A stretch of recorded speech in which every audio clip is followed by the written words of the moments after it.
Hello everyone, আসসালামু আলাইকুম। Welcome back to my channel beauty blogger Suborna. আমি সুবর্ণা বলছি চট্টগ্রাম থেকে। যে যেখান থেকে বসে আমার আজকের এই ভিডিওটা দেখছেন না কেন, আমি আশা রাখছি আপনারা সকলেই সুস্থ আছেন, ভালো আছেন এবং নিরাপদে আছেন। আমরা আলহামদুলিল্লাহ পরিবারের সকলেই ভালো আছি। আর যদি কেউ অসুস্থ থেকে আমার আজকের এই ভিডিওটা দেখে থাকেন, তো তাদের সকলের সুস্থতা কামনা করে আমার আজকের ভিডিওটা দেখার আমন্ত্রণ জানাচ্ছি। আশা রাখছি যে বরাবরের মতো আমার আজকের এই ভিডিওটাও আমার সকল প্রিয় আপু ভাইয়াদের কাছে ভালো লাগতে পারে। আমার এই ডাইনিং টেবিলটা নিয়ে এবং ডাইনিং টেবিলের উপরে যা যা রাখি তা নিয়ে অনেক বেশি এনকোয়ারি ছিল আমার প্রিয় আপুদের। তো আমি ডাইনিং টেবিলের উপরে যা যা থাকে আমি হরহামেশাই কিছু কিছু ব্লগে আমি বলার চেষ্টা করেছি। তো ওই যে নতুন নতুন কিছু আপুরা জয়েন্ট হচ্ছেন, তারা আবারও এই রিলেটেড কমেন্টগুলো করে যাচ্ছেন। তো আশা করছি আজকে তাদের জন্য ভিডিওটা হেল্পফুল হবে। তো পুরো ভিডিওটা জুড়ে থাকবেন।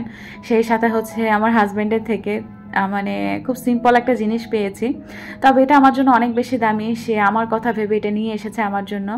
তো কিচেন কেন্দ্রিকই এটা, তো শেয়ার করবো আপনাদের সাথে, পুরো ভিডিওটা জুড়ে থাকবেন। সেই সাথে আমি যে শখের যে নতুন হাঁড়িটা কিনেছিলাম, ননস্টিকের হাঁড়িটা, তো ওটাতে আজকে দুপুরে একটু স্পেশাল আয়োজন করেছি। তো আলহামদুলিল্লাহ, তো সেই সকল কিছু মিলে আমার আজকের ভিডিও খানা। সেই সাথে আমার ডাইনিং টেবিলের উপরে যা যা রাখি, তো সেগুলো নিয়ে অনেক বেশি প্রশ্ন ছিল, আপনাদের জানার ইচ্ছা ছিল। তো চেষ্টা করবো আজকে একটু বলে দেওয়ার জন্য। নতুন নতুন অনেক আপুরা জয়েন হচ্ছেন, তো আমি দেখা যায় কি অনেক ব্লগে এগুলো নিয়ে বলে থাকি, তো তারা কিন্তু ওগুলো দেখেন না। আবার ওগুলো যারা দেখেন তাদের কথা বাদ দিলাম, আবার নতুন অনেকে অ্যাড হন চ্যানেলে, তারা আবার এইসব নিয়ে প্রশ্ন করতে থাকেন। তবে এই সমস্ত প্রশ্নগুলো কিন্তু আমার ভিউয়ার্স আপুরা করে থাকেন, কোনো ইউটিউবার আপুরা করে থাকেন না। তো এইখানে আমার গ্লাস স্ট্যান্ডটা নিয়ে তো ছিলই, তো ওটা নিয়ে কিছুক্ষণ পরে বলছি। ওটা ডিটেলসটা একটু জানতে চেয়েছিলেন। এই কেতলিটা সম্পর্কে প্রশ্ন এসেছিল যে কেতলিটা নাকি আমার অনেক প্রিয় আপুদের আছে, অনেকের কাছে তো ডিনার সেটও আছে। আমার এত ভালো লেগেছে শুনে যে আমার কোনো জিনিস আমার প্রিয় আপুদের কাছে আছে, বা আমার সাথে যেই জিনিস আছে সেটা আমার আপুদের সাথেও মিলে যাচ্ছে। তো এটা না এত ভালো লাগে জানলে। যাই হোক, চিমটি আমার আপুরা যাদের কাছে আমার জিনিসগুলো আছে আর কি, মিলে গেলে ভালোই লাগে। আসলে কেউ যখন কারো কাছ থেকে দেখে শুনে কোনো জিনিস কিনে, হয়তো বা সেটা তুলনা অন্যরকম হয়, ভালোও লাগে। তো এইদিকে আরেকটা গ্লাস শেয়ার করে দিচ্ছি। তো এটা এক আপু একটু ক্লোজলি দেখাতে বলেছিল।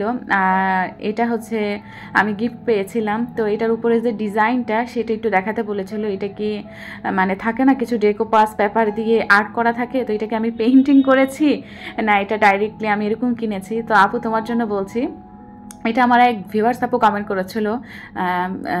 ওনার আইডিতে কোনো নাম লেখা নেই, অ্যাট দ্য ইউজার কি যেন ছিল, এই জন্য নামটা বলতে পারছি না।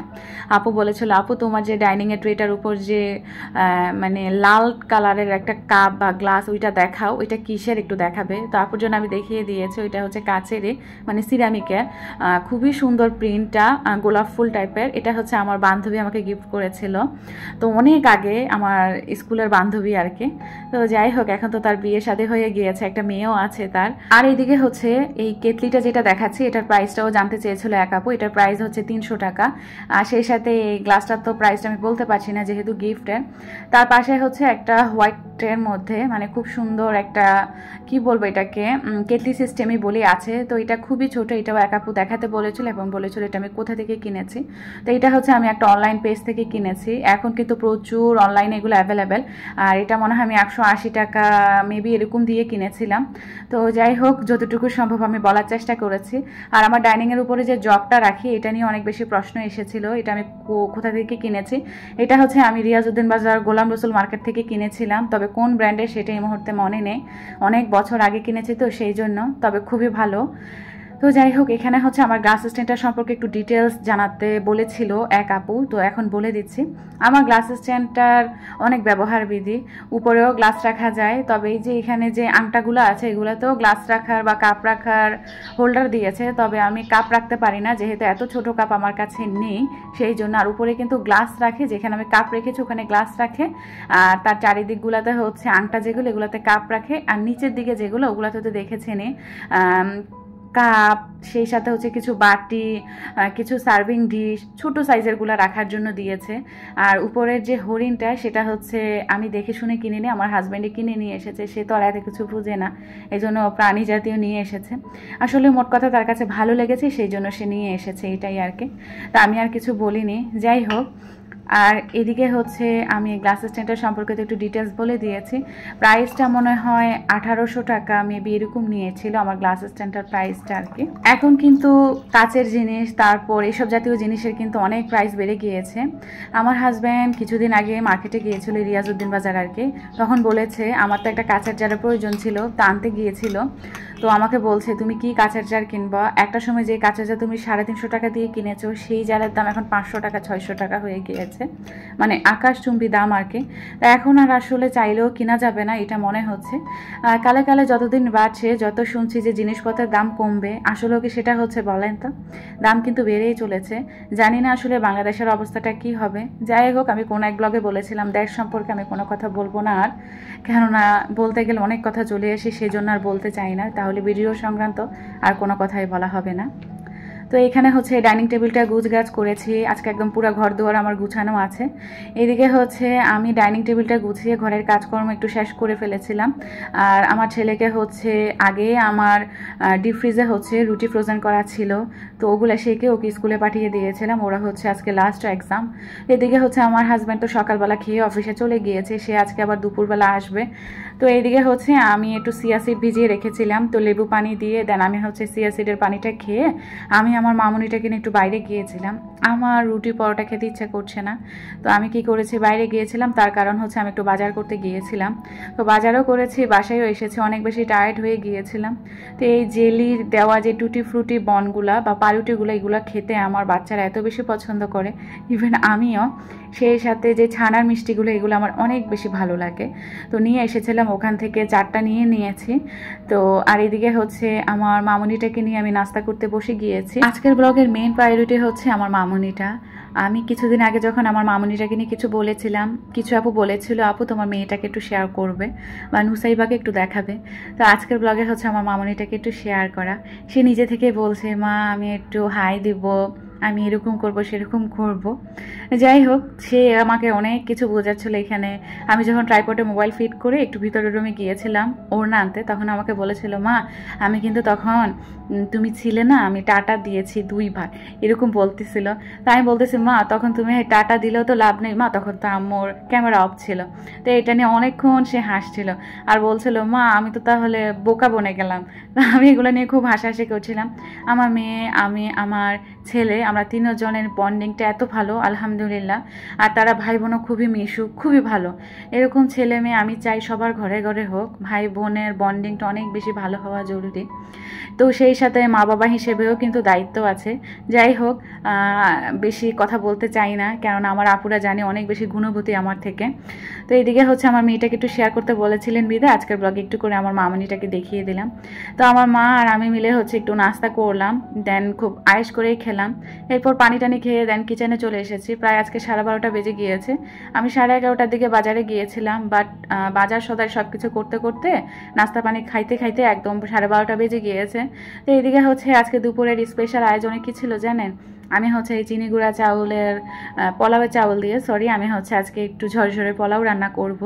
সেই সাথে তো অনেক বাজার সদাই করেছি, সেগুলো শেয়ার করব না আজকের ব্লগে, কেননা নাইলে এমনিতে অনেক বড় হয়ে যাবে ব্লগটা। আমি না যত ছোট ব্লগ করতে চাই তত বড় হয়ে যায়। অনেক আপুরা তো আমাকে অনেক সময় বলেন আপু আপনার ব্লগ দেখতে দেখতেই শেষ হয়ে যায়। আমি না অবাক হয়ে যাই, কি বলে আমার আপুরা, আমি 20-21 মিনিট, দেখা যায় কি 23-26 এরকমও ভিডিও হয়ে যায় আমার। তাহলে কি বলে আমার আপুরা এগুলো? আরও বড় ভিডিও দিলে তো আধা ঘন্টার উপরে ওভার হয়ে যাবে। আর আমি এত সময় ধরে ভয়েস দিব কিভাবে? আমারও তো নিজের একটা জান পরাণ আছে, তাই তো? যতটুকু দিই আলহামদুলিল্লাহ শুক্রিয়া। আমি আসলে ছোট ব্লগ করতে চাই, কিন্তু বড়ই হয়ে যায় কেন জানে। তবে কষ্ট করে করি, কাট স্টার্টও করতে পারি না, যতটুকু সম্ভব করি। তো যাই হোক, এখানে হচ্ছে আমি চাউল নিয়েছি পরিমাণ অনুযায়ী, 3 পটের মতো চাউল নিয়েছি, একদম রাত অবধি রান্না করব আজকে। কেননা পোলাও, রোস্ট, তারপর চাইনিজ ভেজিটেবল করব আজকে একটু। তো পোলাও আর রোস্ট হলে আমার আর কিছু চাই না। আমার রিলেটিভ যারা আছেন তারা খুব ভালো করেই জেনে থাকবেন যে আমার পোলাও আর রোস্ট কতটা পছন্দ। সেই সাথে আমার চ্যানেলের মধ্যে যারা শুরু থেকে ছিলেন এবং আছেন এখনো পর্যন্ত, তো তারা হয়তো বা জানেন পোলাও আর রোস্ট হলে আমার আর কিছুই চাই না। তো এইদিকে হচ্ছে আমার নতুন হাঁড়িটা আমি নামিয়ে নিয়েছি, এটাকে একটু ওয়াশ করলাম। দেন হচ্ছে আমি চুলায় চাপিয়ে দিয়েছি। ও হ্যাঁ, আগে কিন্তু আমি চাউলটা ধুয়ে স্টেনারে পানি ঝরতে দিয়েছি। সেই সাথে পোলাও রান্না করার জন্য আগে থেকে পেঁয়াজ কুচি আর গরম মশলাগুলো নিয়ে নিয়েছি। গরম মশলা আমি বেশি দিই না, আমার ভালো লাগে না, লিমিটেশনের মধ্যেই রাখি। আর হচ্ছে রসুন বাটা আদা বাটা তো আমার আগে থেকে এগুলো করা ছিল। সেই সাথে রোস্ট রান্না করার জন্য যা যা দরকার আর কি, যেমন বাদাম বাটা, তারপর একটু আদা বাটাও আমার লাগতো, শেষ হয়ে গিয়েছে। তো সব কিছু হচ্ছে একটু ব্লেন্ডারে করে নেবো একসাথে আর কি। তারপর রোস্টে হচ্ছে যত একটু পরিমাণ অনুযায়ী একটু পেঁয়াজ বাটা দেওয়া যায়, তাহলে কিন্তু গ্রেভিটা খুব ঘন হয়, ভালো লাগে খেতে, মাখো মাখো হয়। তো আজকে হচ্ছে আমি আবার দেশি মুরগি দিয়ে হচ্ছে রোস্টটা করব, সেই জন্য রোস্টের কোনো বরকত হয়নি। আমার ছেলে দেখা গিয়েছে কি যে গোশগুলো দিয়ে আমি রান্না করেছি, যেমন একটা মুরগির রান আর হচ্ছে বুকের অংশগুলো দিয়ে। তো আর একটা মুরগি হচ্ছে আমি আগে একদম ঢুকিয়ে দিয়েছি ডিপ ফ্রিজে, এই জন্য আর নামাইনি। তো আমার ছেলে আবার বলেছিল মা আরেকটু দাও আমাকে। তো কি হয়েছে, আমি ওই যে পাকনার অংশগুলো একটু নিয়ে ফেলেছিলাম, তখন তাকে দিয়েছি। আর বলছে মা এগুলো তো হাড্ডি কেন, আমি তো গোশি খুঁজে পাচ্ছি না। আমিও না জানি আসলে যে সোনালী মুরগি, কক মুরগি, তারপর হচ্ছে দেশি মুরগি, এগুলোতে তো বেশি হাড্ডির পরিমাণটাই বেশি, গোশের পরিমাণটা কম। আমি ভুল করেছি আসলে, একটা হচ্ছে ব্রয়লার মুরগি আর একটা হচ্ছে দেশি মুরগি বা কক মুরগি এরকম নিয়ে আসা উচিত ছিল। আমি ভুল করে ফেলেছি, দোনোটাই এরকম নিয়ে এসেছে। তো যাই হোক, যা এনেছি তা দিয়ে আয়োজন করছি, যেহেতু নতুন হাঁড়িটাতে রানবো আমি বা রান্না করব, একটু যদি স্পেশালভাবে আজকের আয়োজনটা না করি নিজের কাছে ভালোই লাগছিল না। পোলাও রান্না তো আমি সব সময়ের ব্লগে শেয়ার করি, এই জন্য শেয়ার করলাম না। বাট অনেক আপুরা বলেন আপু আপনার রেসিপি দেখতে চাই, আপনি কিভাবে রান্না করেন সেগুলো একটু শেয়ার করবেন। তবে হ্যাঁ, রান্না বান্না শেয়ার করতে গেলে ব্লগ অনেক বড় হয়ে যায়, এই জন্য চাইলে অনেক কিছু শেয়ার করতে পারি না। তো দেখা যায় কি যতটুকু সম্ভব ততটুকুই করার চেষ্টা করি। তো এদিকে হচ্ছে আজকে গাজর দিয়ে আমি পোলাওটা রান্না করেছি, গাজর পেয়েছিলাম সেজন্য নিয়ে এসেছি। একটা গাজরের দাম নাকি 70 টাকা ছিল, ভাবা যায়। তো যাই হোক, আমি মনে হয় 2টার মতো করে এনেছিলাম। তো এইদিকে হচ্ছে আজকে একটু চাইনিজ ভেজিটেবলও করব, সেই জন্য দেখা গিয়েছে কি অনেক সবজি এনেছিলাম আমি। তো এইদিকে হচ্ছে আমি পোলাওটা তো হয়ে গিয়েছে, একটু ঘি দিয়েছি, ঘি উপর থেকে দিয়ে ঢাকনা দিয়ে পাশের চুলায় সরিয়ে রেখেছি। আর মাশাআল্লাহ খুব ঝরঝরে হয়েছে, দেখাবো নি আপনাদেরকে। আর এদিকে হচ্ছে আমি আগে থেকে চিকেনগুলো একটু লবণ আর হচ্ছে একটু মরিচের গুঁড়া দিয়ে আমি এপিট ওপিট ভেজে উঠিয়ে নিয়েছি। আর এখানে হচ্ছে আর একটা ফ্রাই প্যান বসিয়ে দিয়েছি, পরিমাণ অনুযায়ী তেল আর ঘি দিয়েছি। দেন পেঁয়াজ কুচি আর গরম মশলা দিয়ে, দেন পেঁয়াজ বাটা, কাজু বাদাম বাটা, টমেটো সস, রোস্টের মশলা, হালকা একটু মরিচের গুঁড়া, মানে রোস্টে যা যা দরকার আর কি, তো এগুলো দিয়ে দিয়েছে। একদম আমি হচ্ছে ব্লেন্ডারে সব একসাথে আজকে চপ করে নিয়েছি, কেননা আলাদা আলাদা করার টাইম নেই। কেননা যেহেতু 12:30 আমি কিচেনে এসেছি, 2টার মধ্যে আমাকে রান্নাবান্না কমপ্লিট করতে হবে। তার কারণ হচ্ছে আমার হাজব্যান্ড 3টার মধ্যে ঘরে চলে আসবে। আমি চেষ্টা করেছিলাম যে তাড়াহুড়া করে রান্না করে গোসল আমার সব কিছু আদায় করে একদম ডাইনিং আমি 3টার আগে আগে খাবার দিয়ে দিব। তো আলহামদুলিল্লাহ সেটাই আমি করতে পেরেছি। ব্লগিং প্লাস ভিডিও করা, সেই সাথে রান্নাবান্না করা, বাচ্চাদেরকে গোসল করানো, সত্যি কথা বলতে আমি সেদিন অনেক বেশি ক্লান্ত হয়ে গিয়েছিলাম। সেই সাথে আবার একটু বাজারে গিয়েছিলাম, তো আরও বেশি টায়ার্ড হয়ে গিয়েছিলাম সেদিন। তো আলহামদুলিল্লাহ, একা হাতে আসলে আমরা মায়েরা কত কাজ করি, তাই না? রোবটকেও মনে হয় আমরা অনেক সময় ফেল করে দিই। আসলে নিজের সংসার তো, নিজের সংসারে কখনো ক্লান্তিবোধ আসতে নেই, তাহলে কিন্তু পরিবারের সবাইকে কষ্ট পেতে হয়। আমি কষ্ট পাওয়া মানে পরিবারের অন্যান্য সদস্যদেরকেও ভোগান্তিতে ফালানো। সেই জন্য চেষ্টা করি নিজের কষ্ট হলেও চেষ্টা করি ভালো মন্দ করে একটু খাওয়ানোর জন্য। পরিবারের যে হাসি মুখটা তখন পাওয়া যায়, খুব ভালো লাগে। হাজব্যান্ড যখন এসে অফিস থেকে এসে ডাইনিংয়ে বসে এক লোকমা যখন মুখে দিয়েছে, বলেছে সুবর্ণা আজকে খুব মজা হয়েছে। আমার হাজব্যান্ডের মুখের এই নামটা শুনে, তা আবার আমার খাওয়ার তারিফ শুনে আমার কাছে বেশ খুশি লাগছিল।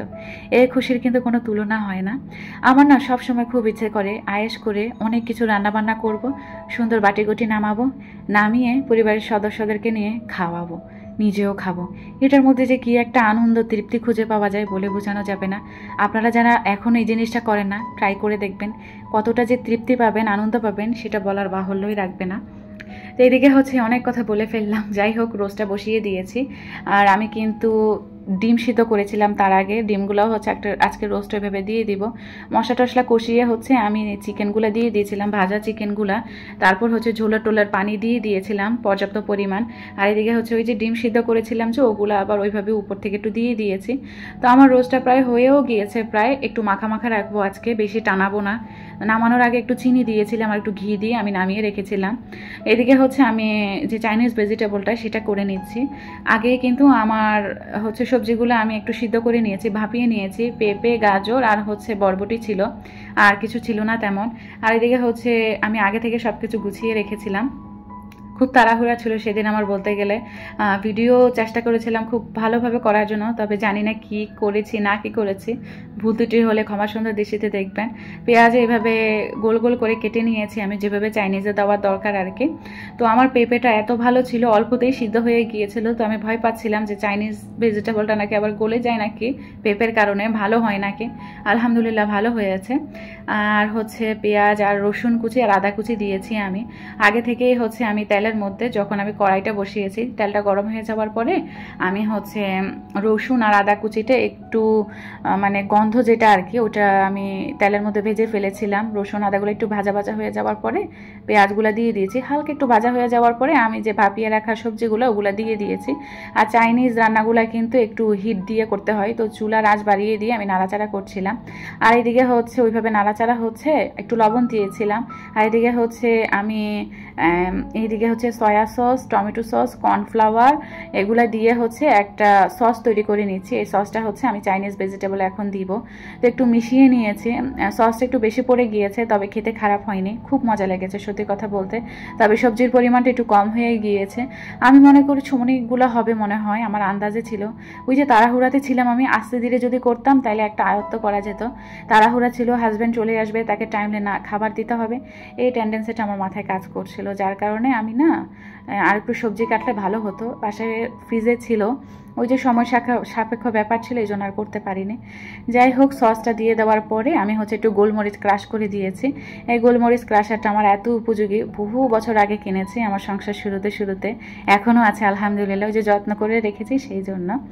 তো এখানে হচ্ছে একটু গোলমরিচ ক্রাশ করে দেওয়ার পরে হালকা একটু চিনি দিয়েছি আমি, একটু লবণটা চেক করে দিয়ে দেন একটু ভালো করে হিট দিয়ে আমি নাড়াচাড়া দিয়ে নামিয়ে নিয়েছি। আলহামদুলিল্লাহ আমার চাইনিজ ভেজিটেবলটাও হয়ে গিয়েছে। আর এদিকে হচ্ছে রোস্টটাও রান্না হয়ে গিয়েছে, পোলাওটাও হয়ে গিয়েছে। সব কিছু আমি কাউন্টার টপের মধ্যে রেখে দিয়েছি। আর কাউন্টার টপটা তো এত বেশি মেসি ছিল, সেই সাথে অনেক ধোয়াপালি ছিল, চুলাটা এত অপরিষ্কার ছিল। ওই যে তাড়াহুড়া করে রান্না করেছি, সব কিছু ক্লিন করে ফেলেছি। এদিকে হচ্ছে মানে কিচেন টিচেন সব কিছু গুছগাছ করে ফেলেছি, নিচটা আমি একটু মুছে নিয়েছি। এত বেশি টায়ার্ড হয়ে গিয়েছি, সালাদের সব কিছু এমনিতে একটু কেটে রেখে দিয়েছি, এখনো কুচি করিনি। ভাবলাম আমি আগে গোসল করে আসি, তারপর ফ্রেশ হয়ে দেন গিয়ে নামাজটা পড়ে আবার কিচেনে ঢুকবো, তখন সালাদটা করব। তো আমার গোসল নামাজ পড়তে পড়তে প্রায় 2:30টার কাছাকাছি, মানে 2:30টা ক্রস হয়ে গিয়েছিল, তখন আলহামদুলিল্লাহ আমার হাজব্যান্ড আসেনি। তো আমি ভাবলাম যে থাক, এখন আস্তে ধীরে সালাডটা করে আমি ডাইনিংয়ের মধ্যে খাবারগুলো নিয়ে যাই। তো এই পর্যন্ত আমার হাজব্যান্ডও চলে আসবে। আলহামদুলিল্লাহ আমি খাবার সার্ভ করতে করতে আমার হাজব্যান্ড চলে এসেছে, তো পরে একসাথেই খেয়েছি। আর এই যে গ্লাসটা দেখতে পাচ্ছেন, এটাই হচ্ছে আমার হাজব্যান্ড আমাকে গিফট করেছে। এই মাসটা হচ্ছে আমাদের জন্য খুব আনন্দের একটা মাস, তো খুব ভালো একটা মাস আর কি। আমার জীবনে খুব সুন্দর সময় ঘটিয়েছিল এই মাসটা, সেপ্টেম্বর মাসটা। তো সে হচ্ছে তার একজন বন্ধুর সাথে গোলাম রসুল মার্কেট গিয়েছিল সেদিন। ওই ভাইটা হচ্ছে চুলা কিনবে তাদের বাসার জন্য, তো তখন হচ্ছে আমার হাজব্যান্ড এই গ্লাসটা নিয়ে এসেছে আমার জন্য। তো আপনাদের সাথে একটু করে শেয়ার করলাম। আজকে যেহেতু স্পেশাল আয়োজন করেছি, স্পেশালভাবে সব কিছু করা থাক। তো এখানে হচ্ছে পোলাও করেছি, আর হচ্ছে রোস্টটাও নিয়ে এসেছি, আমার চাইনিজ ভেজিটেবলটা আর একটু সালাদ করেছি। তো সব কিছু এখানে ডাইনিংয়ে সার্ভ করে নিচ্ছি। এখন হচ্ছে খাওয়া দাওয়ার পালা। সার্ভ করার সাথে সাথেই বাচ্চাদেরকে আমি খাইয়ে দিয়েছি, কারণ আমার হাজব্যান্ড এসেছে, সে গোসল করছে। এই ফাঁকে আমি বাবুদেরকে খাইয়ে দিব। কোকও এনেছিলাম, তবে কোকটা ডাইনিংয়ে দিতে ভুলে গিয়েছিলাম, পরে মনে পড়েছে, পরেই খেয়েছি সবাই মিলে। তো এখানে হচ্ছে আলহামদুলিল্লাহ আমাদের দুপুরবেলার আয়োজন ছিল। তো এদিকে তো হাজব্যান্ড গোসল করছে, আমি এই ফাঁকে হচ্ছে শ্যুটটা নিয়ে নিয়েছিলাম। আর আমার পোলাওটা কিন্তু ভালোই ঝরঝরে হয়েছে আলহামদুলিল্লাহ, খেয়েও খুব ভালো লেগেছে। রোস্টটাও সে লেভেলের হয়েছে, কি বলবো। এইবারে আমি ঘিয়ের পরিমাণটা কম দিয়েছি, তার কারণ হয়েছে আমার ছেলেটা ঘিটা খেতে পছন্দই করে না। আর দেখা যায় কি, ঘিটা যদি একটু বেশি দিয়ে ফেলে অনেক সময় পেটে সইতে চায় না, যেহেতু ছোটো বাচ্চা সে। তার কথাটাকে মাথায় রেখে এবারে ঘিয়ের পরিমাণ আমি সব কিছুতে কম দিয়েছি। আমার সবসময় ইচ্ছে করে শাহি একটা ফ্লেভার আনার জন্য। ঘি যেহেতু আমার সবসময় ফ্রিজে থাকে, এই জন্য ঘিটা দিয়ে রান্না করতে বেশি ভালো লাগে। তবে যাই হোক, ছেলের কথা বিবেক বিবেচনা করে আর করিনি। আর আমার ছেলেটারও সেদিন পরীক্ষা শেষ হয়ে গিয়েছিল, তো সব কিছু মিলে আলহামদুলিল্লাহ সুন্দর একটা দিন কাটিয়েছি আর কি। সেদিন আমাদের একটু বাইরে যাওয়ার কথা ছিল, তবে আমার হাজব্যান্ডের হঠাৎ করে শরীরটা খারাপ হয়ে যায়। তার বিকালের দিকে করে জ্বর চলে এসেছিল, পরে এত খারাপ লাগছিল আসলে, তো আর বাইরে যাওয়াটাই আমাদের হয়নি। যাই হোক, পরিবারের সাথে সুন্দর সময় কাটাতে পেরেছি, এটাই আলহামদুলিল্লাহ। সুন্দর সুন্দর এই বাটিকুটিতে খেয়েছি, আনন্দ ফুর্তি করেছি, এটাই আমার মনে হয় কি অনেক কিছু সংসার জীবনের মায়া আর কি। তা আলহামদুলিল্লাহ, আমার যে বড় গ্লাসটা এনেছে আমার হাজব্যান্ড নতুন আর কি, এটাতে এত পানি ধরে। নর্মাল যে সাদা গ্লাসগুলোতে আমি পানি খাই, তো ওগুলার চেয়েও এই গ্লাসটাতে বেশি পানি ধরে। তো আমি বলেছি যে ভালোই করেছো এই গ্লাসটা তুমি এনেছো। বলে হ্যাঁ, এই গ্লাসটা তোমার জন্য এনেছি, তুমি সবসময় এটাতে করে পানি খাবা। আমি কো আচ্ছা, থ্যাংক ইউ। যাই হোক, এখানে হচ্ছে আমরা হাজব্যান্ড ওয়াইফ মিলে একসাথে খাচ্ছি আর কত গল্প সল্প করছি, তার কোনো হিসাব নেই। আমার মামুনিটা এসে আবার বাবার হাত থেকে একটু করে খাচ্ছে, সে এরকমই করে, আগে খেলেও তার বাবার হাত থেকে একটু বায়না করে খায়। আমার মনে হয় পৃথিবীর সব মেয়েরাই হচ্ছে বাবার ভক্ত, আর ছেলেরা হয় মায়ের ভক্ত। আমারও হয়েছে সেরকম, ছেলে আমার ভক্ত, মেয়ে বাবার ভক্ত। যাই হোক, এখানে হচ্ছে আমার খুব খিদা লেগে গিয়েছে, অনেক কাজকর্ম করেছি, এখন হচ্ছে খাওয়া দাওয়ার পালা। খেতে খেতে আজকের মতো বিদায় নিচ্ছি, ইনশাল্লাহ নেক্সট ভিডিওতে দেখা হবে। সেই পর্যন্ত সকলে ভালো থাকবেন, সুস্থ থাকবেন। আল্লাহ হাফিজ, আসসালামু আলাইকুম।